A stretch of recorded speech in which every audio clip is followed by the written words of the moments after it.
Okay, ang ating pong mensahe na pag-aaralan ngayon, ang title po, The Love of Money. The Love of Money.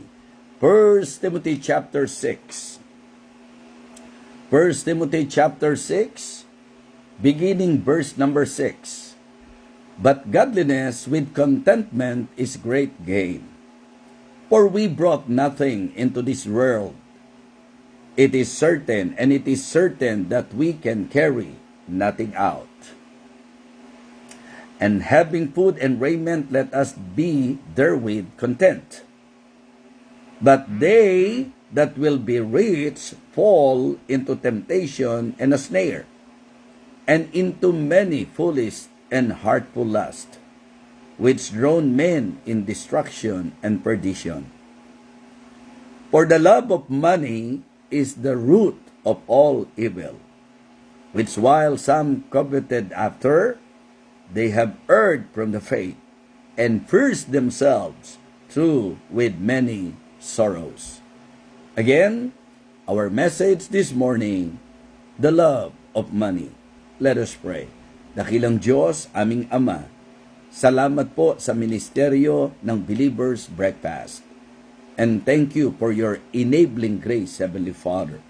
Thank you even for the wisdom na ipinagkakaloob mo po sa iyong anak upang makapagministeryo sa iyo pong mga mananampalataya, Panginoon. I pray, O Father, that this morning you will again use your humble servant to bless your people through thy word. Thank you so much.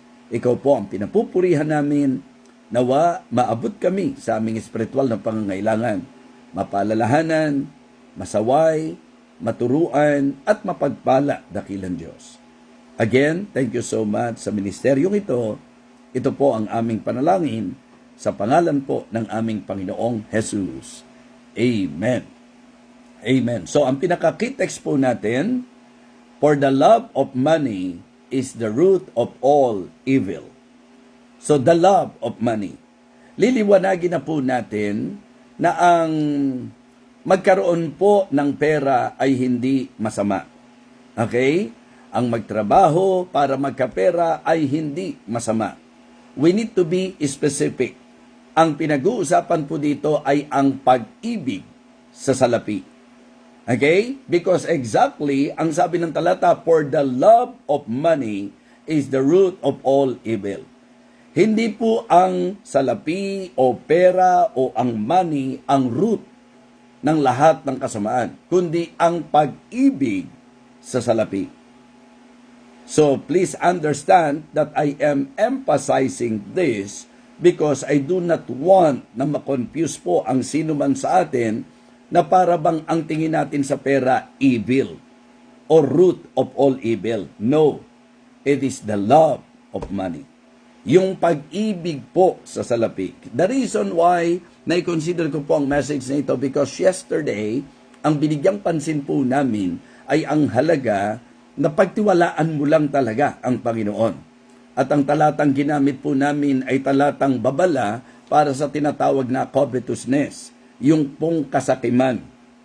Ang pagiging sakim ay isa sa manifestation ng tinatawag po nating pag-ibig sa salapi.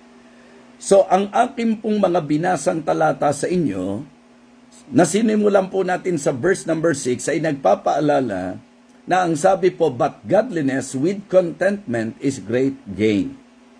Diba? Yung pagkakaroon daw po ng tinatawag nating kasiyahan sa usapang makadiyos at banal na masasabi nating kasiyahan, yan po ay napakalaking pakinabang. But godliness with contentment is great gain.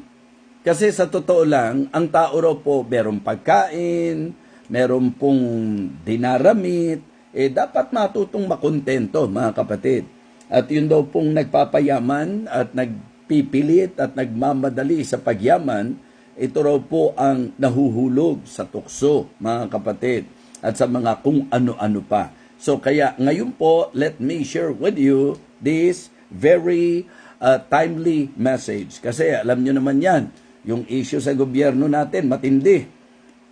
Kinikilabutan nga po ako mga kapatid pagka pinag-uusapan kung gaano kalaking pera ang involved sa corruption sa gobyerno, na naiisip ko ang yaman pala ng bansang Pilipinas, para mangyari po na ang napakarami pong mga politicians at ang mga government officials na nai-involve dito po sa napakalaking issue na ito, sa usapin po ng pera. Hindi tayo nag-uusap ng millions lang, billions ang pinag-uusapan, kaya nakakalungkot. So again, let me emphasize to you that money itself is not evil. Pag inaral nyo po sa Bible si Abraham, si Job, si Joseph, diba, of Arimathea, kung matatandaan nyo po, sila po ay masasabi nating mga mayayaman. Diba?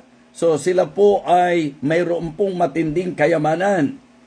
So ang tunay na panganib po ay nandoon sa usapin ng pag-ibig sa pera. Lalo na kung mas mahalaga sa iyo ang pera kaysa sa Diyos. Hindi po ba? Meron pong panganib, mga kapatid, ang pag-ibig sa salapi. Kaya nga, ang isa sa pinapaalala natin, money is a good servant but a terrible master. Diba? Yung pera po, mabuting alipin yan, pero masamang Panginoon. Mga kapatid, ang ating pong mga tinatangkilik ay po pwedeng maging pagpapala at po pwede rin pong umalipin sa atin. Kaya po, it is good to listen very carefully to this message, and this is actually a message of concern. At ang Kristiyano po ang isa sa dapat kakitaan ng buhay na may kasiyahan, buhay na kontento, sa piling ng Panginoon, sa pagpapala ng Panginoon, sa kung ano po ang ipinagkakaloob sa atin ng Panginoon. So, bigyang pansin po natin muli ang patungkol sa usapin ng pag-ibig sa salapi. Okay? At ang sentro po natin dito, yung perils, di ba? Of the love of money. Yung mga panganib nito. Unang bigyan po natin ng pansin is about the desire. About the desire. Tingnan niyo po ang sabi ng verse number 9. Sa verse number 9, but they that will be rich fall into temptation and a snare, and into many foolish and hurtful lusts, which drown men in destruction and perdition. They that will be rich. Doon nagsisimula po ang problema, mga kapatid. Yung po bang hindi na natin makontrol ang ating sarili sa sobrang desire po natin na tayo po ay yumaman. Diba? So walang masama na maging mayaman po tayo. Sabi ko nga, merong yaman na masasabi natin confidently na bigay ng Diyos, at meron namang mga masasabi nating, kaya nga may tinatawag na ill-gotten wealth, di po ba? So, pagka pinag-usapan natin yung didiskarte ka to the point na gagawa ka ng panglalamang, pagnanakaw, at kung ano-ano pa para yumaman ka, yan po mga kapatid ay evil desire. Diba? Evil desire. Sabi nga po sa Ecclesiastes chapter 5 and verse number 10, he that loveth silver shall not be satisfied with silver, nor he that loveth abundance with increase, this is also vanity. Diba? Alam nyo naman yan.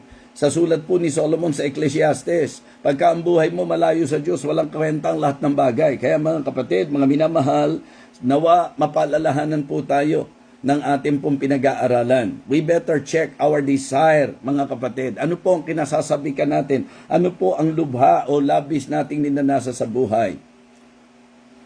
Sabi po ng Proverbs 23 verses 4 and 5, labor not to be rich. Okay? Wilt thou set thine eyes upon that which is not? For riches certainly make themselves wings, they fly away. So, yan po ay sulat po ni Solomon.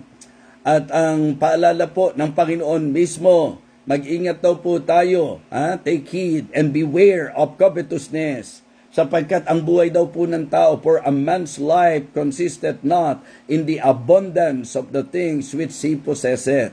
Diba? So, ang kalagayan po na tayo po'y masagana, walang masama kung ito po'y bunga ng pagpapala. Pero kung sa malabis na pagnanasa po natin, partikular sa pera, gumagawa po tayo ng mga kung ano-ano, mga illegal, mga makakapanglamang, makakasira, mga kapatid, yan po ay evil. So, ang ating pong talata, simple lang. Ganun po ngayon ang ginagawa ko. Kinukuha po natin yung verse hanggat maaari. Tingnan po natin. Ang sabi, they that will be rich. So, the desire. May panganib po sa kung ano ang ating pong ninanasa. May panganib po about our desire. So, we better make sure that our desire is godly. We better make sure na ang desire natin is not out of the will of God. So, dapat ang ninanasa po natin ay yung pagpapala ng Diyos at ang Diyos po'y nagpapala sa kaparaan ng kanyang naidisenyo. Ano-ano po ang mga makikita natin sa Bible na pamamaraan upang tayo po'y pagpalain ng Diyos. Ang sabi po ng Matthew 6:33, but seek ye first the kingdom of God and His righteousness, and all these things shall be added unto you. Kapag ka ikaw ay nagkakapera, kapag ka ikaw ay sumasagana sa paraan mo, na napapabayaan mo ang Diyos, tatandaan nyo po na hindi ka dadalhin ng kung anumang meron ka sa magandang kalalagyan. Because it is really great and wonderful to enjoy the blessing of God kapag ka siya po ang nagiging priority po natin sa ating buhay. Mga kapatid, hayaan nyo po na may-ari ng lahat ng bagay ang siyang magpasya, magkaroon ng kapasyahan tungkol sa pagpapalang para sa atin. And it is good for me, it is good for you to somehow consider the design of God, kung paano po niya tayo ibe-bless. How the Lord will bless His children, how the Lord will bless us. That is very important, mga kapatid. And the answer is very clear. We need to make God our priority. But seek ye first the kingdom of God and His righteousness, and all these things shall be added unto you. Pagtiwalaan po natin ang Panginoon. Mga kapatid, mga minamahal, ang katapatan po ang isa sa napakagandang hakbang upang tayo po ay mapagpala. Mga kapatid, hindi lang sa usapan ng tinatawag nating pagsamba sa Diyos at pag-prioritize natin sa Panginoon, sa Biblia po, malinaw din na sinasabi that a faithful man shall abound with blessing. A faithful man shall abound with blessing. So, ang pagpapalain daw ng Diyos ay ang mga matapat. At hindi po kailanman masasabi po nating matapat ang isang tao na ang desire sa buhay niya ay ang mga bagay at ang kasaganaan ng mundong ito sa kaparaanan niya, gagawin niya ang lahat. Mga kapatid, it is good for us to trust the Lord, to prioritize God, to be faithful to God, and in fact, another way na tayo po ay pasasaganayin ng Panginoon is by being generous and being a giver.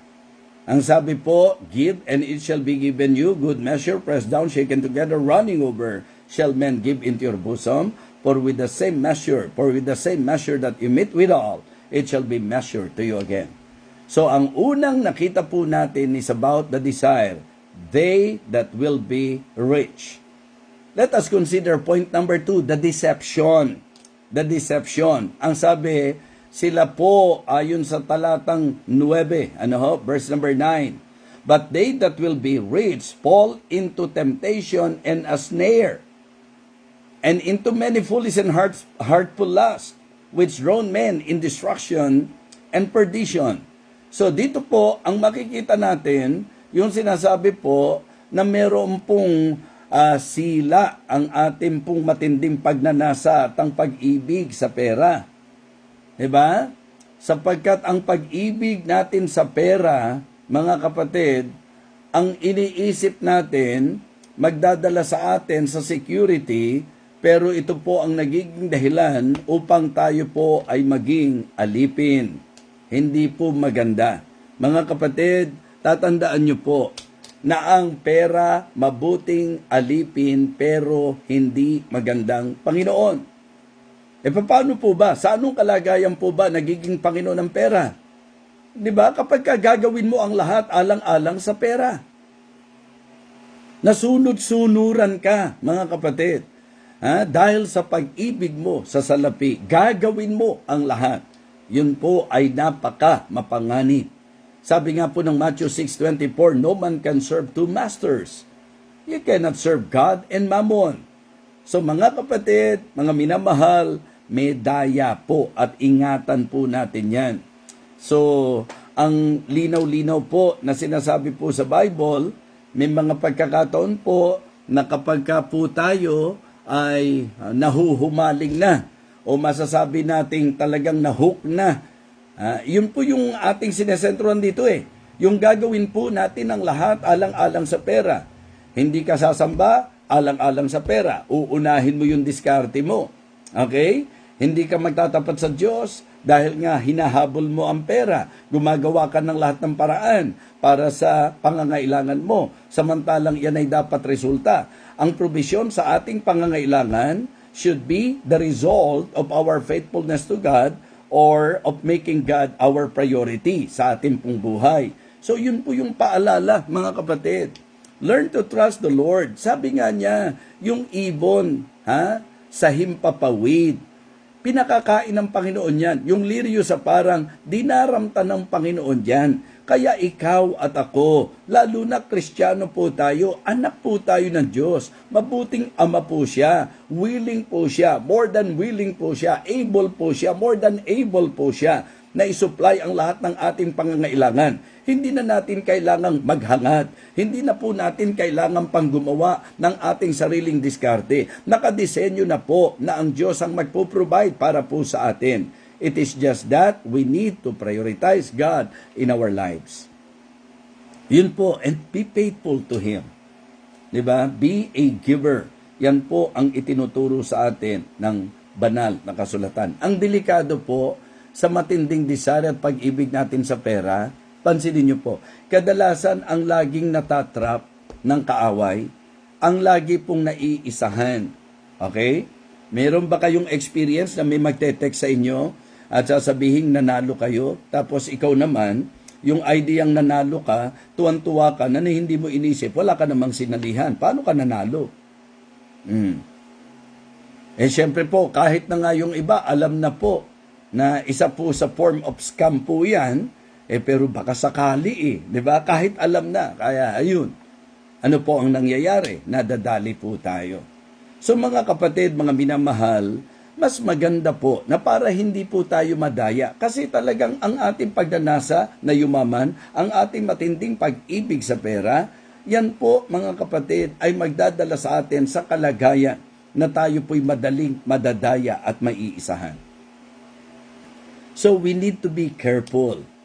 We need to be cautious because, yun po ang gusto ng diablo na mahila po niya tayo.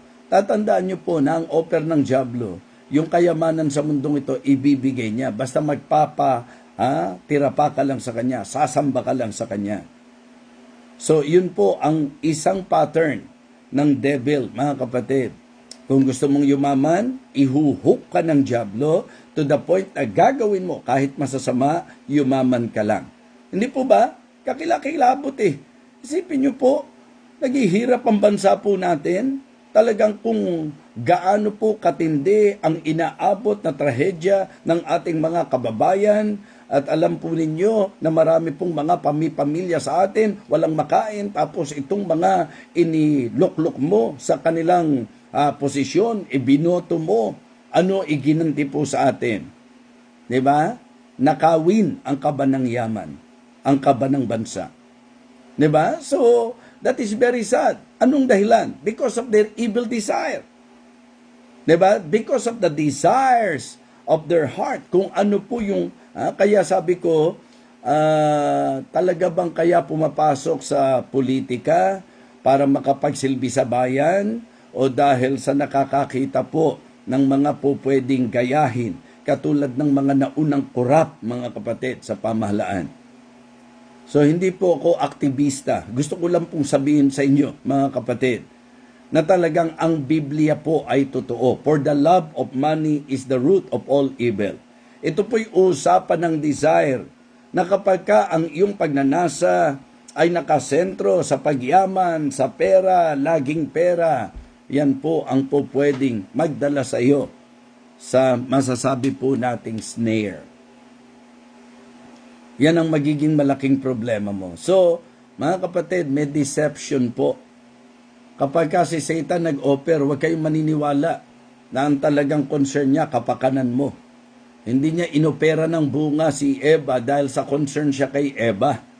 So gusto po niya, mga kapatid, na masila ang tao. At yun na po ang nangyari. So the same thing, pagka po yung pera na ini-offer sa iyo ay hindi galing sa malinis sa tamang paraan, kung Kristiyano po tayo, hindi tayo dapat maging kaisa niya. Pero ang matinding paghahangad, ang matinding pagnanasa, yung tinatawag nating greediness, covetousness, mga delikado po yan, mga kapatid. Yan po ang kadalasan na dadaya po ng kaaway. So, pangatlong bigyang pansin po natin, number 1 is the desire, number 2 is the deception, number 3 is the destruction.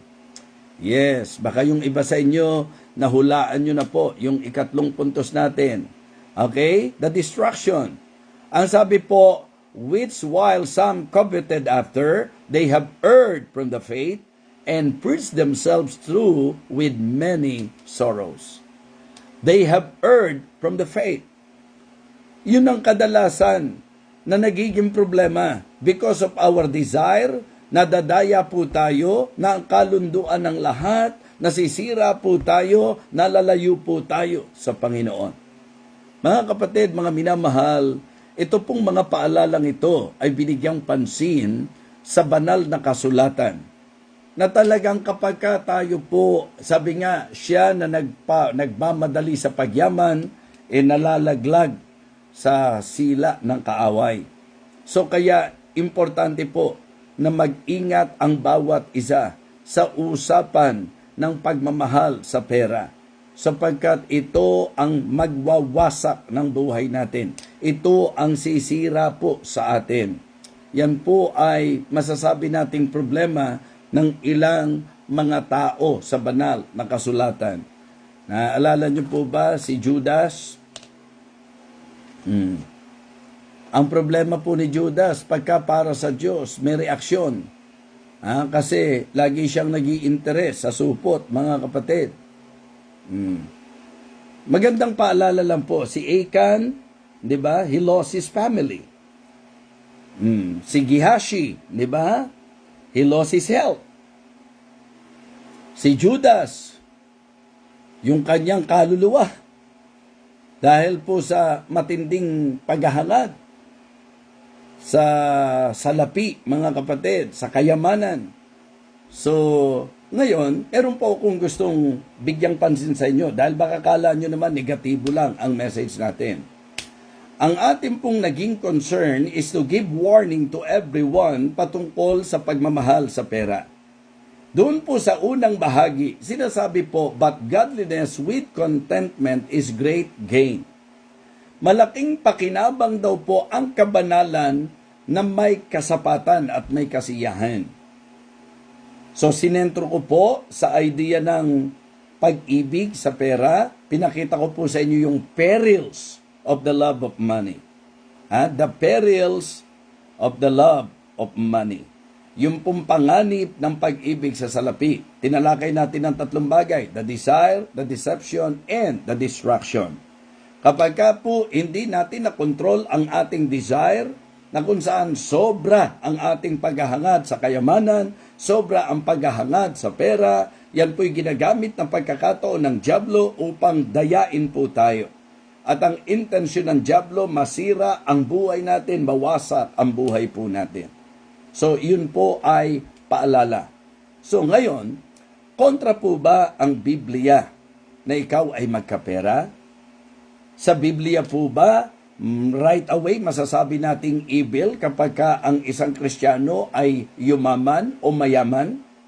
Well, syempre po, ang magiging sagot dito ay depende.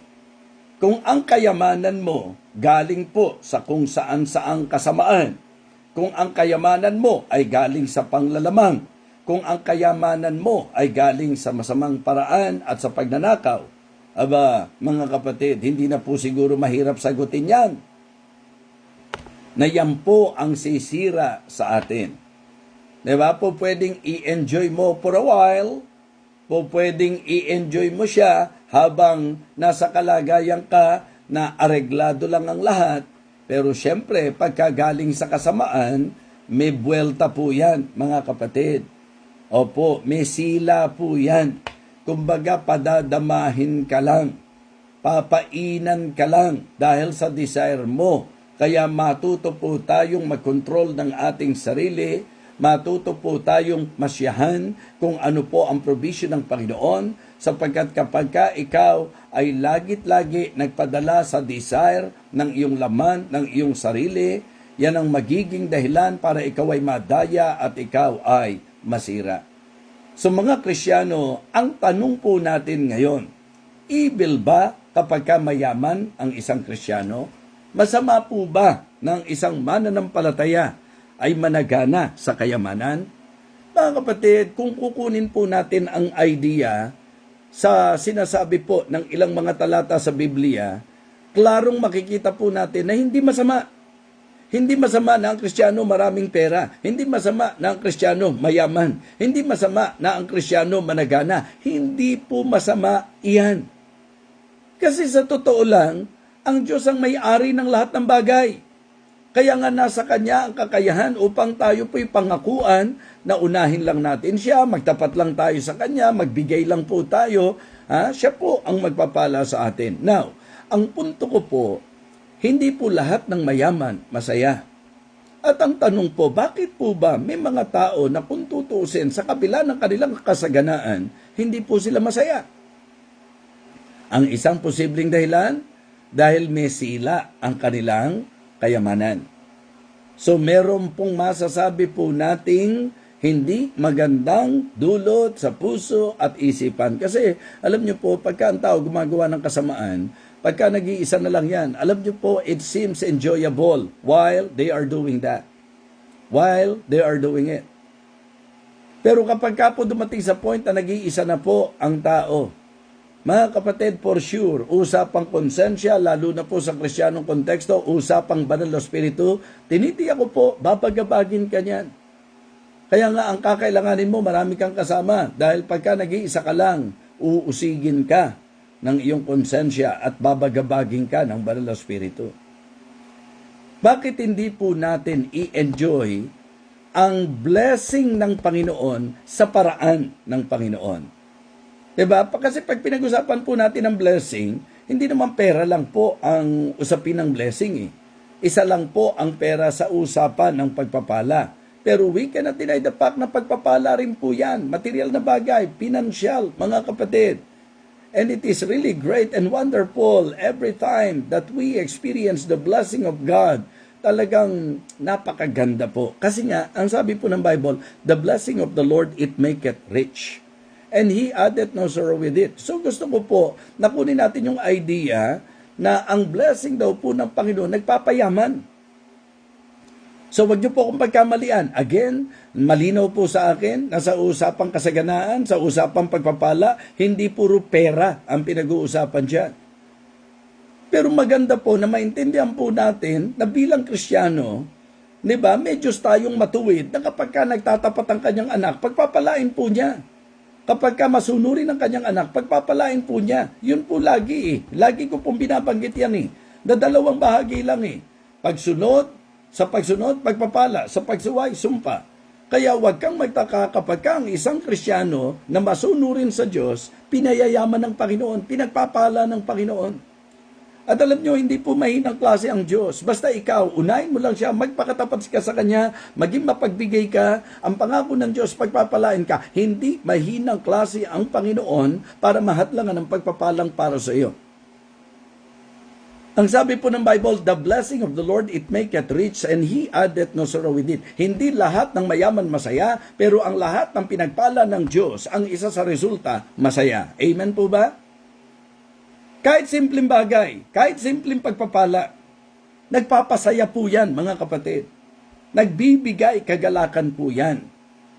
Kaya nga sabi ko, how can we determine, or how can we say, na yung mga bagay na meron tayo blessing, if, yung pong lahat ng meron ka ay resulta ng iyong katapatan sa Panginoon, pag-una sa Panginoon, pagbibigay sa gawain ng Panginoon, pagpapala sa lingkod ng Panginoon. Kapag ka po yan ay bunga ng pagmamahal mo sa Diyos, pangangalaga mo sa pastor, sa mga manggagawa, ganun din po mga kapatid, sa katapatan mo sa ministeryo, pagka po yun ang dahilan kung bakit kasagana.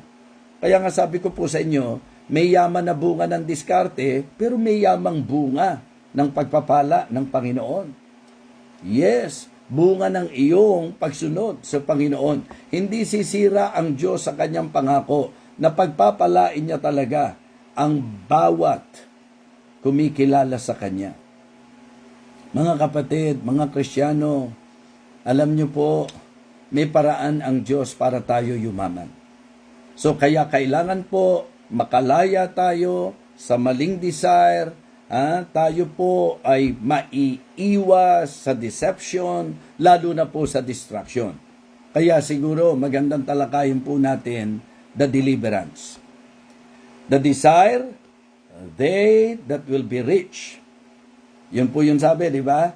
Sa unang bahagi po, they that will be rich. So the desire, the deception, fall into temptation and snare.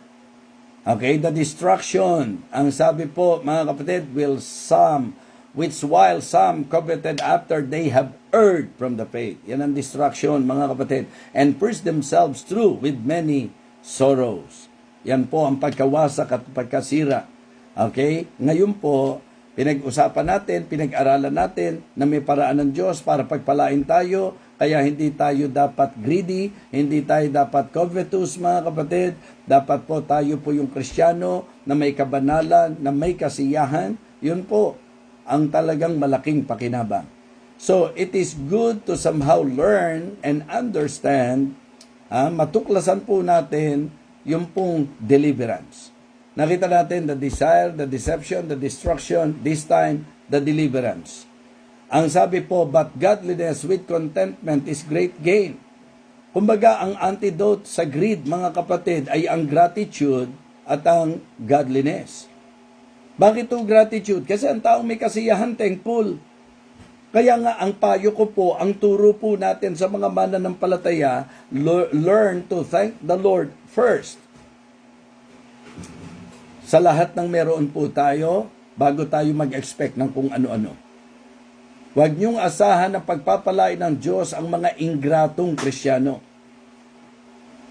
So let us develop the attitude of gratitude because by having a grateful heart, lalo pong gaganahan ng Diyos na pagpapalain po niya tayo. Kaya nga sabi ko, ang antidote talaga sa greed ay ang gratitude and godliness. So sa deliverance, ang kinakailangan po natin to live godly. Kasi kapag ka ikaw ay godly sa iyong pamumuhay, magmamanifest yan sa iyong desire. Hindi po pwedeng godly ka, ang matinding desire mo ay ang payamanin ka even to the point na talagang ang paraan hindi na tama. So godliness. Ganon din po mga kapatid, yung pong tinatawag na gratitude. Yan po ang antidote mga kapatid. Godliness. Diba? Gratitude. Si Apostol Pablo, isa yan sa makikita niyong karakter ni Apostol Pablo. Napaka-grateful. Napaka-thankful. At hindi lang yan, kontento talaga eh. Diba? Kontento talaga. Sabi nga sa Philippians chapter 4 verse 11, remember, for I have learned in whatsoever state I am therewith to be content. I know both how to be abased and I know how to abound. Naalala niyo po yun, yung talatang yun? I know both how to be abased and I know how to abound. In everything and in all things I am instructed both to be full and to be hungry, both to abound and suffer need. Sa message ko po kagabi, Hebrews 13 verses 5 and 6. Let your conversation be without covetousness and be content with such things as you have. Sapagkat siya rin na nagsabi, I will never leave thee nor forsake thee. And always put in your mind, being a believer. Sabi nga ng psalmist, the Lord is my shepherd, I shall not want. So nasa Kanya ang lahat nating pangangailangan. Kaya mga Kristiyano, siguro po maganda na ating pong matutunan ang usaping ito. ang pag-ibig sa salapi ay may panganib sa usapang desire, deception, at destruction. Kaya ang kailangan po natin is deliverance. 'Di ba? At para tayo po ay maligtas diyan, ang maliwanag na at ang mabisa na po pwede natin pong i-apply, number 1, godliness. Number 2, gratitude. Number 3, generosity. Generosity.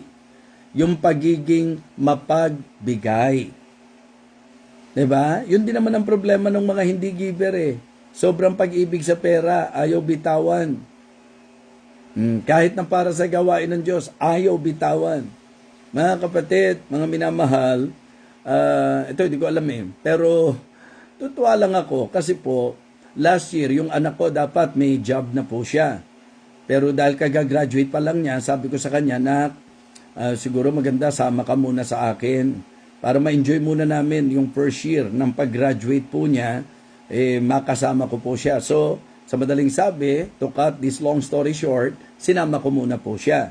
And then after that, ayan, dyan po nagpasimula na nag-pray po siya at nag-seek po siya for a job. And then one day, ako po ay nasa speaking engagement, okay, si chatted me. Nag-send po siya ng message po sa akin at sabi niya na siya po ay may job na, may work na po siya. Wow! E di amen po kami. Okay, so ibig sabihin po, nagsimula na po ang anak kong mag-work. And then, tuwan-tuwa po ako kasi nagulat po ako, si PNG, sabi sa akin, yung anak ko raw po, yung unang sweldo niya, talagang ibinigay po sa church. First fruits. Yun po yung kanyang ginawa. Kagabi, magka-date po kami. Pagkatapos po ng church service, magka-date po kaming pamilya. Alam niyo po, kung tutusin, nasa early pa lang naman po siya. Alam niyo yung paraan ng Panginoon, binless po kaagad siya. Nabigyan siya ng increase, mga kapatid. Napakaaga pa lang po. So, kaya siya mismo, kitang-kita niya na ang reason, it is because of the blessing of the Lord. So, ang ganda rin, pagka may orientation tama ang mga anak natin, kaya sa mga young people na nangangarap, sana sa desire natin, hindi greed ang nakikita. Sana sa pangarap natin, sa nakikitang desire natin, kasi gusto rin nating maging blessing. Gusto rin nating maging help, support, back up sa ministry, sa manggagawa ng Panginoon. Kaya nga, as I evaluate sa church po, kung sino po yung mga generous, sila po ang mas lalong blessed. Because God is always true to His words. Yan po yung prinsipyo po ng Panginoon. Diba? Kadalasan po ang may mga reklamo, ang laging may daing sa buhay, ito po yung pag-inaral mo. Talaga namang hindi po maasahan sa kung ano po ang obligasyong pang Diyos. Kaya nga sabi ko, nakaka-proud sa isang magulang. Ang anak ko po napakasimple. Hindi nyo po siya makikitang laging nasa front, nasa limelight. Very simple minded po ang anak ko. Hindi siya sobrang entitled. Ano po? Minsan kasi, anak ako ni pastor, anak ako ni evangelist, ganyan. Mga kapatid, hindi namin pinalaki po si Sophia sa ganung kaisipan. Sa school, alam po yan ng Blessed Hope Christian Academy. Huwag niyo pong bibigyan ng award ang anak ko dahil anak siya ni FDB. No. Ayoko pong masanay siya ng ganon. And that is the reason why our daughter, she's very simple and I'm very proud. Hindi niya alam to. Kinukwento ko po sa inyo. Sorry po. Excuse me. Baka po pagalitan pa ako. Pero, yun lang. Bigla lang pumasok sa isip ko dahil magka-date nga po kami kagabi. Ikinuwento po niya sa amin na nakakatuwa. Pati nga yung pagkukwento niya simpleng-simple. Hindi naman po talaga siya yung parang, alam niyo po yun? Mataas na yung, di ba? Yung tinaas na yung, hindi ganun. Kundi yung bang simple pero very thankful na talagang sa kanyang personality, yun po yung medyo talagang makikita nyong nai-enjoy natin kasi kapag ka alam yung gawa ng Panginoon. Hindi po tayo nag-uusap ng malaking amount. Pero sa simplicity po ng life ng anak ko, that is already big blessing for her, and she is very grateful because she realized that the reason why the Lord blessed her, it is because of what, 'di ba? She did. And according to the promise of God, talagang pagpapalain po niya.